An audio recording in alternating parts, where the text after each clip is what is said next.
Assalamualaikum warahmatullahi wabarakatuh. Kami dari kelompok satu yang beranggotakan Siti Atika 2019-12-11-027, Nabila Putri 2019-12-11-041, dan Adinda Sabelia 2019-12-11-045 ingin membahas chapter 8 yaitu tentang Return on Invest, Capital, and Profitability Analysis. Yang pertama, pentingnya pengembalian investasi modal. Hubungan antara laba dengan investasi modal yang disebut pengembalian atas investasi modal atau return on invest capital atau pengembalian atas investasi atau return on investment merupakan ukuran kinerja perusahaan yang dikenal luas. Ukuran ini dapat yang pertama membandingkan keberhasilan perusahaan atas pengelolaan investasi modal. Lalu yang kedua, memungkinkan kita menilai pengembalian perusahaan relatif terhadap risiko investasi modal. Dan yang ketiga, membandingkan pengembalian atas investasi modal dengan pengembalian investasi alternatif. ROIC ini digunakan dalam berbagai area dalam analisis, termasuk mengukur efektivitas manajerial, tingkat profitabilitas, dan perencanaan dan pengendalian. Lalu yang kedua, komponen atas pengembalian modal. Pengembalian atas investasi modal dihitung rumusnya itu income per invest capital. Yang pertama, aset operasi bersih, yaitu pengembalian aset operasi bersih atau return on net operating asset sebagai merupakan ringkasan ukuran kinerja. Aktivitas operasi meliputi seluruh aktivitas yang dibutuhkan untuk membawa produk atau jasa perusahaan ke pasar, serta melayani produk para pelanggan. Dalam laporan laba rugi, aktivitas operasi biasanya meliputi penjualan, harga pokok penjualan, dan beban penjualan umum, serta administrasi. Lalu yang kedua, modal ekuitas biasa.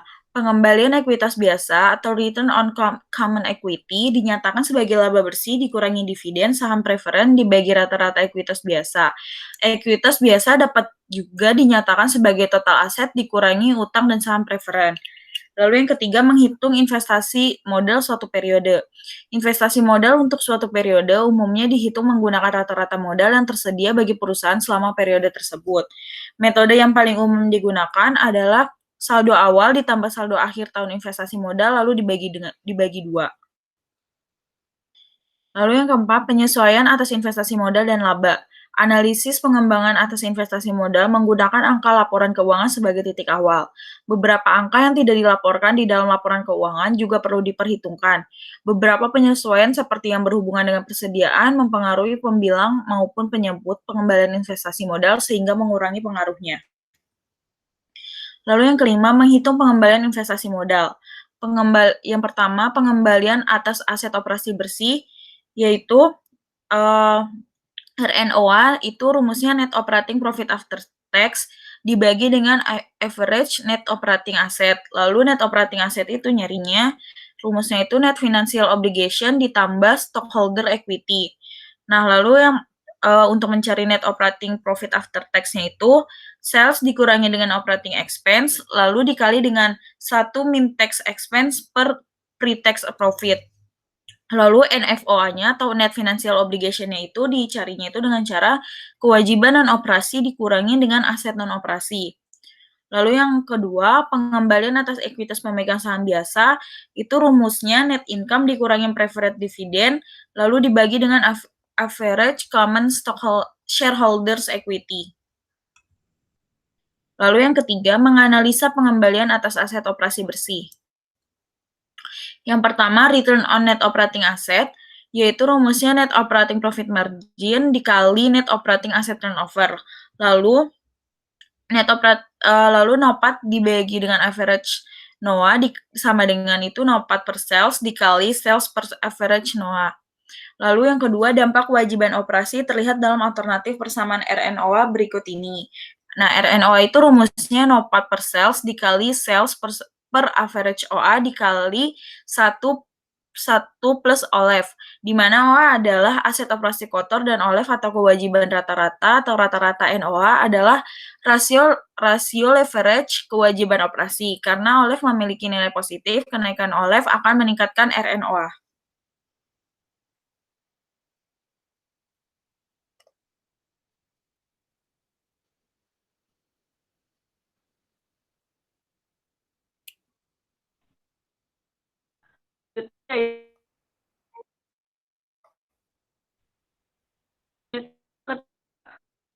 hubungan laba dan putaran. Margin laba merupakan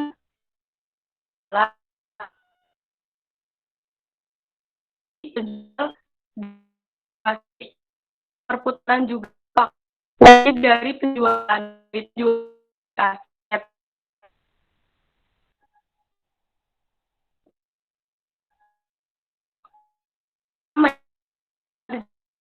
Jual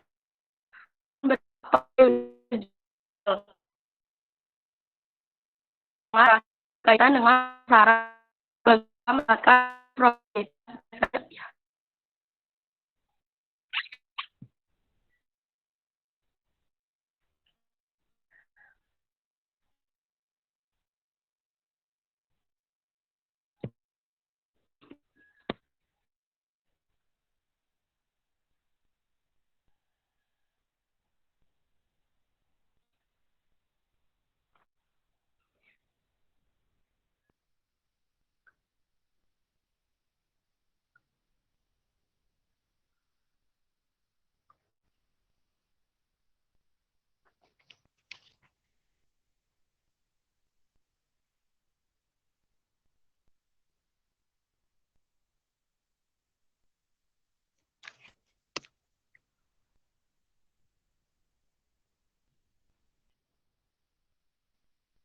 Selanjutnya itu yang ketiga, hubungan antara margin laba dan perputaran aset.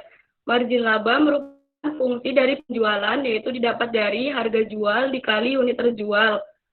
Dan beban operasi perputaran juga merupakan fungsi penjualan dibagi aset. Akibatnya meningkatkan margin laba dengan menaikkan harga jual akan berdampak pada unit terjual. Selanjutnya, pengurangan beban operasi yang berkaitan dengan pemasaran sebagai usaha meningkatkan profitabilitas, biasanya berdampak pada permintaan untuk meningkatkan profitabilitas. Yang selanjutnya itu harga jual, pemasaran, R&D, produksi, dan sejumlah area usaha lain harus dikelola secara efektif untuk memaksimalkan RNOA.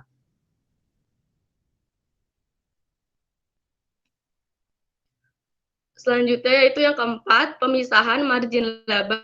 Margin laba operasi merupakan fungsi dari harga jual per unit produk atau jasa dibandingkan dengan biaya per unit yang dikeluarkan untuk membawa produk atau jasa tersebut ke pasar dan memenuhi kebutuhan pelanggan setelah penjualan. Operating profit margin atau OPM didefinisikan, yaitu rumusnya net operating profit after tax NOPAT dibagi sales. Beberapa hal penting dalam analisa profitabilitas, yaitu yang pertama, laba kotor atau gross profit diukur dari pendapatan dikurangi harga pokok penjualan. Perubahan laba kotor sendiri seringkali terjadi akibat salah satu atau kombinasi dari perubahan berikut.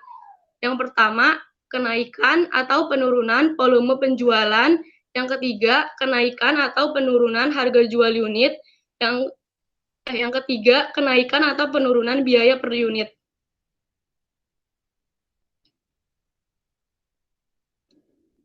Selanjutnya itu beban penjualan atau selling expense. Mengukur manfaat masa depan yang diberikan oleh beban ini selain mempengaruhi penjualan masa depan. Pengeluaran ini juga memberikan pandangan tentang kecenderungan manajemen untuk mengelola laba yang dilaporkan. Selanjutnya, beban umum dan administrasi. Sebagian besar beban umum dan administrasi bersifat tetap. Kebanyakan karena beban ini meliputi pos-pos seperti gaji dan sewa.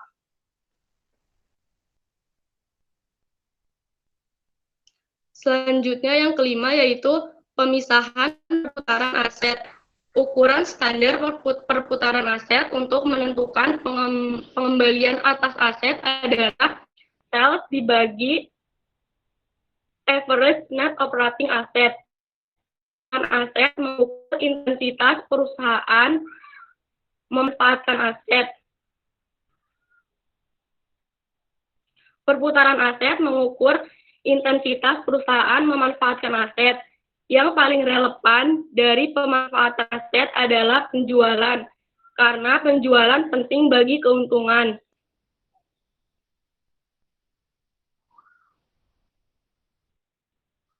Contohnya yaitu, jika kita memilih untuk mengurangi jumlah kredit yang kita berikan kepada pelanggan, pada titik tertentu kita akan kehilangan penjualan.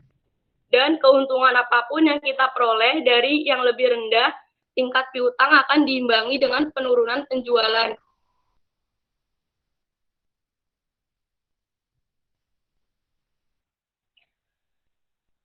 Untuk rumus-rumus itu, accounting receivable turnover.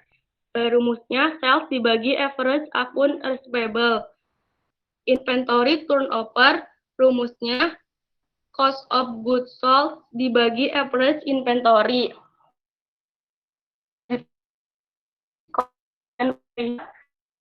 Accounts receivable dibagi average retail.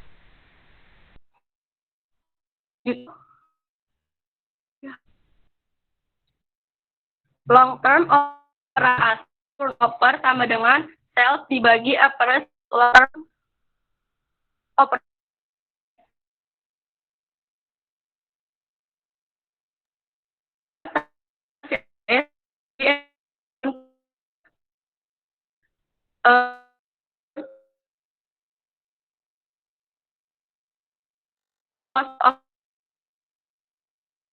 Yang terakhir yaitu net operating capital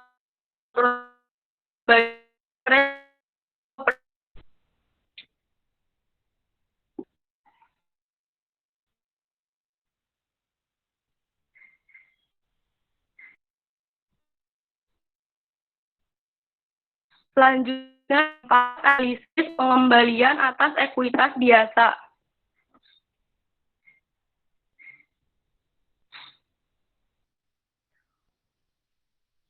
Pengembalian ekuitas memegang saham biasa atau ROCE.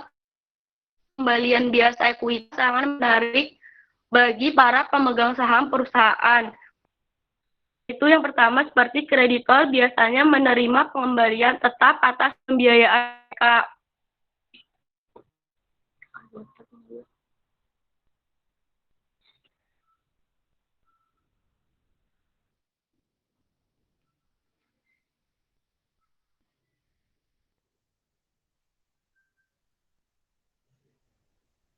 Selanjutnya, pemegang saham preferen biasanya menerima dividen tetap. Namun, pemegang saham biasa tidak diberikan pengembalian tetap atau yang dijanjikan. Para pemegang saham ini memiliki klaim atas sisa pendapatan perusahaan hanya setelah semua pembiayaan lainnya dibayar. Rumusnya ROCE sama dengan net income dibagi preferred dividend dibagi average common equity.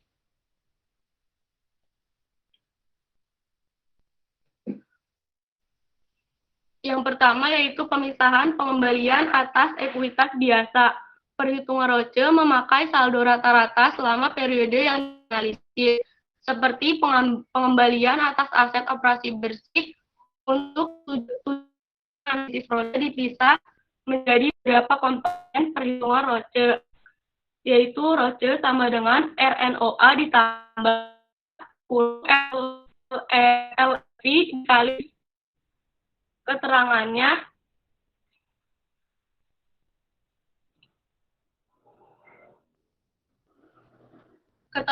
yaitu RNOA sama dengan pengembalian atas aset operasi, LEV yaitu leverage keuangan sama dengan rata-rata NFO atau rata-rata ekuitas.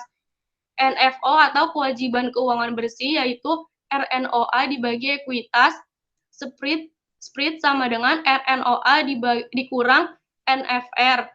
NFR tingkat keuangan bersih yaitu NFE dibagi rata-rata NFO atau nilainya bisa positif atau negatif. NFE atau beban keuangan bersih non-operasi nilainya bisa positif atau negatif, yaitu beban bunga dikurangi pengembalian investasi untuk aset.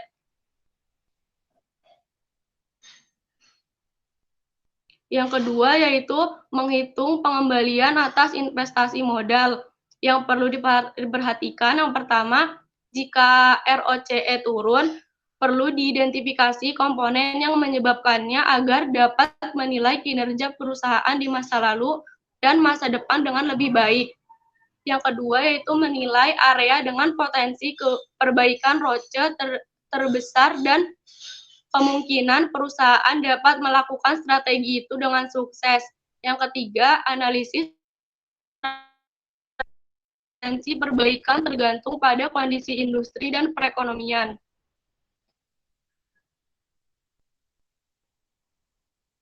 Yang ketiga yaitu menilai pertumbuhan ekuitas biasa. Ada yang pertama, equity growth rate adalah analisis ini menekankan pertumbuhan ekuitas tanpa menggunakan pembiayaan eksternal. Untuk menilai pertumbuhan ekuitas, kami mengasumsikan retensi laba dan pembayaran dividen konstan. Tingkat pertumbuhan ekuitas dihitung sebagai equity growth rate sama dengan net income dikurang preferred dividend dikurang common dividend dibagi average common equity. Yang kedua yaitu sustainability growth rate, yaitu tingkat pertumbuhan ekuitas yang berkelanjutan atau hanya pertumbuhan ekuitas yang berkelanjutan. Diakui bahwa pertumbuhan internal perusahaan bergantung pada retensi laba dan laba diperoleh dari pendapatan yang ditahan. Secara khusus, tingkat pertumbuhan ekuitas yang berkelanjutan dihitung sebagai Sustainable Equity Growth Rate sama dengan ROCE dikali 1 dikurang payout rate.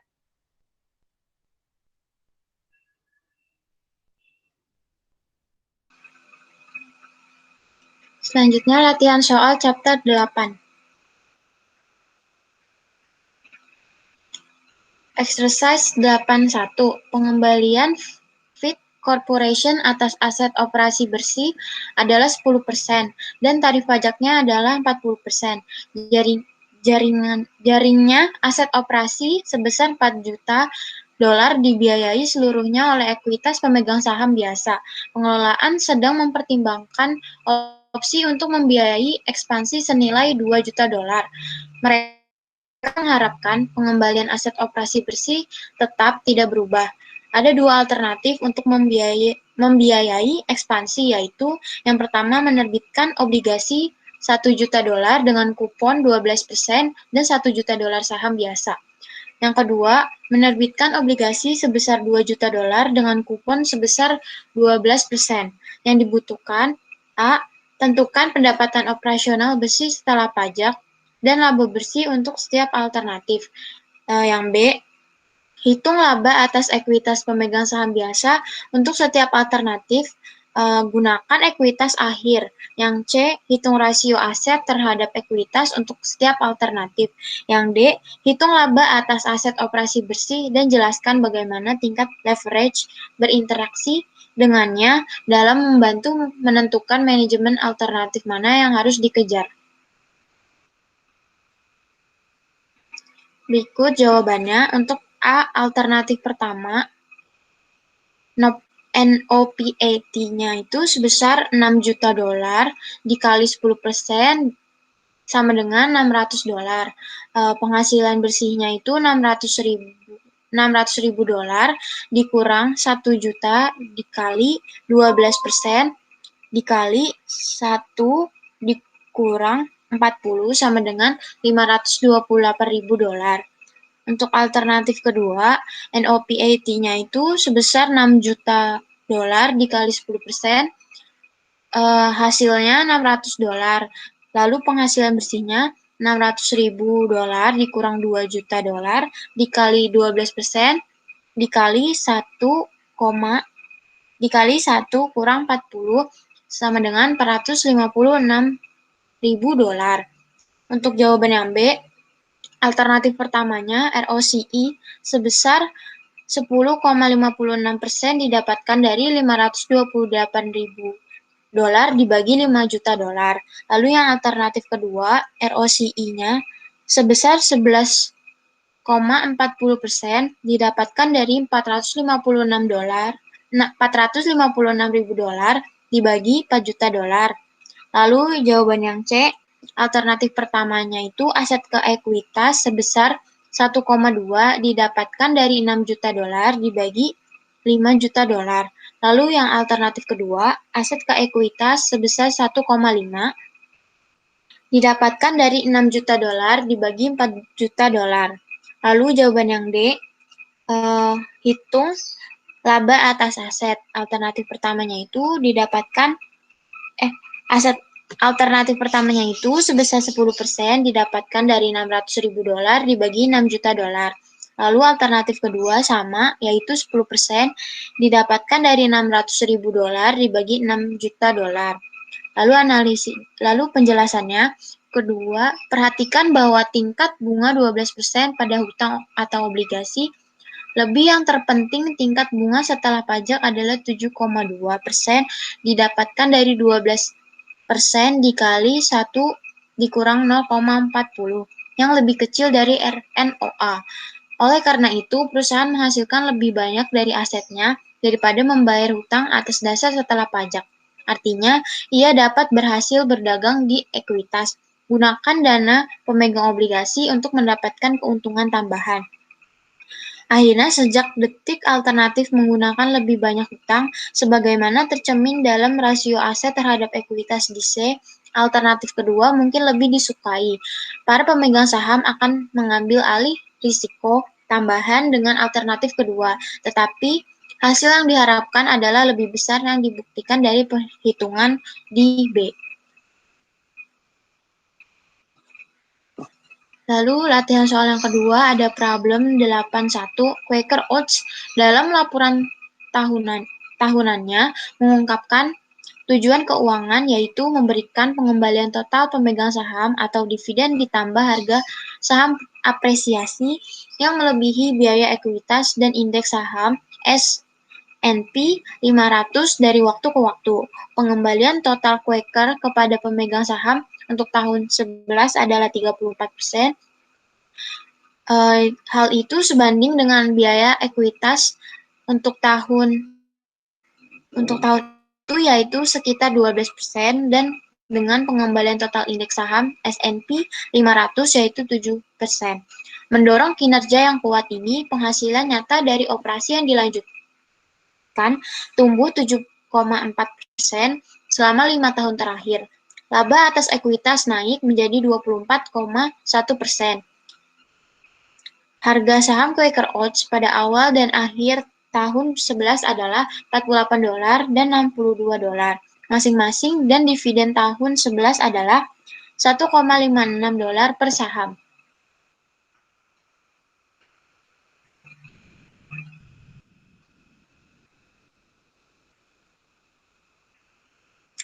Jawabannya the benchmark of investment.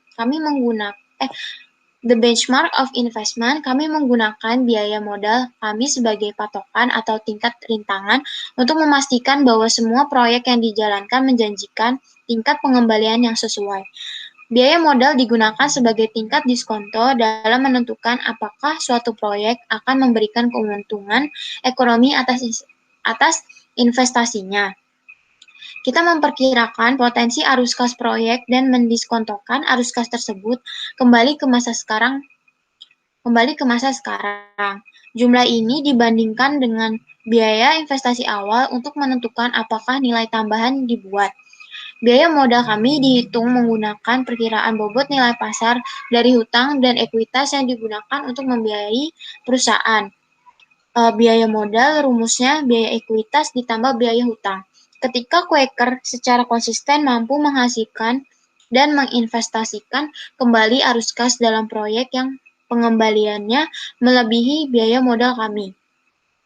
Nilai ekonomi diciptakan saat pasar saham mengevaluasi kemampuan perusahaan untuk menghasilkan nilai. Nilai ini tercermin dalam harga saham apresiasi. Biaya ekuitas adalah ukuran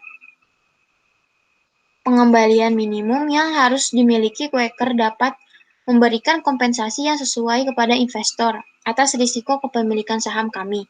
Biaya ini adalah kombinasi dari tingkat bebas risiko dan premi risiko ekuitas. Tarif bebas risiko atau file suku bunga obligasi negara Amerika Serikat adalah jumlah dari tingkat inflasi yang diharapkan dan pengembalian nyata dari 2% hingga 3% hingga 3%. Untuk tahun 11, tingkat bebas risiko sekitar 8,4%. Investor di Quaker saham mengharapkan kembalinya keamanan bebas risiko ditambah premi risiko sekitar 3,6%, memberi kompensasi kepada mereka karena menanggung risiko dalam saham Quaker. Risiko dalam menahan Quaker saham melekat pada kenyataan bahwa pengembalian bergantung pada profitabilitas masa depan perusahaan. Biaya ekuitas Quaker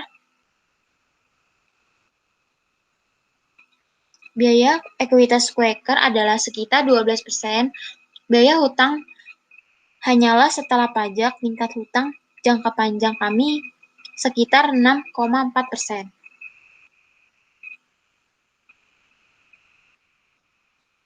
Pertanyaannya, Quaker melaporkan pengembalian kepada pemegang saham menjadi 34%.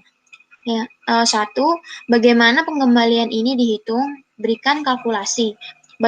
Yang kedua, bagaimana pengembalian ini berbeda dari laba atas ekuitas biasa? Lalu, jelaskan bagaimana Quaker Oats mencapai premi risiko 3,6% yang dibutuhkan oleh pemegang saham biasa sebagai kompensasi untuk mengasumsikan risiko saham Quaker Oats.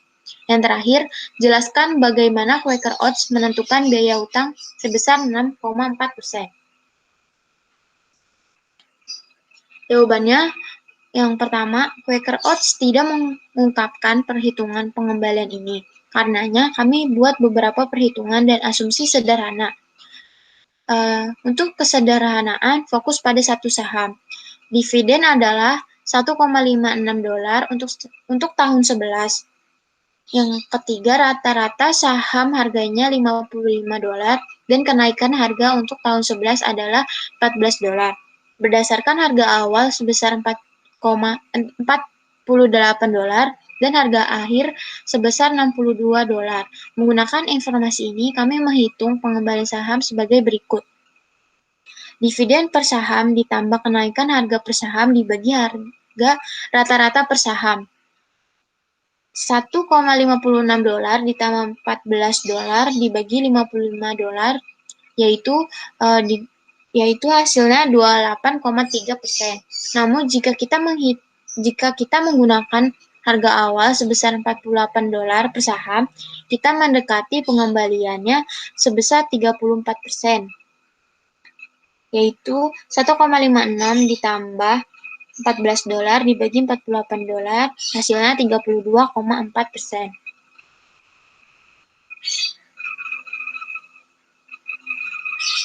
Lalu yang kedua, pengembalian ekuitas biasa didasarkan pada hubungan antara laba bersih dan nilai buku modal ekuitas. Sebaliknya, Quaker Oats kembali kepada pemegang saham menggunakan dividen ditambah perubahan nilai pasar terkait harga pasar per saham atau biaya investasi kepada pemegang saham.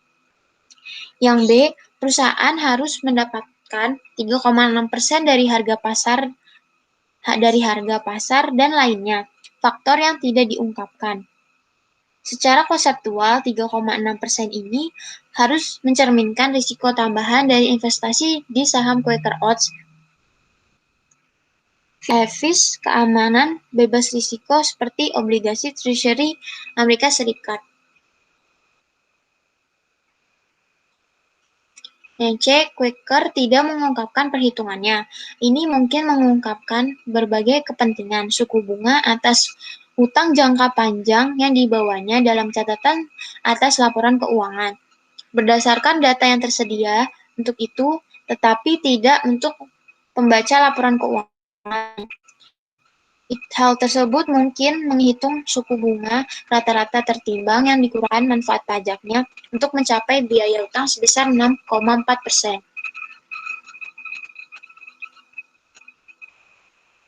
Sekian presentasi dari kelompok 1, kurang lebihnya mohon maaf. Wassalamualaikum warahmatullahi wabarakatuh.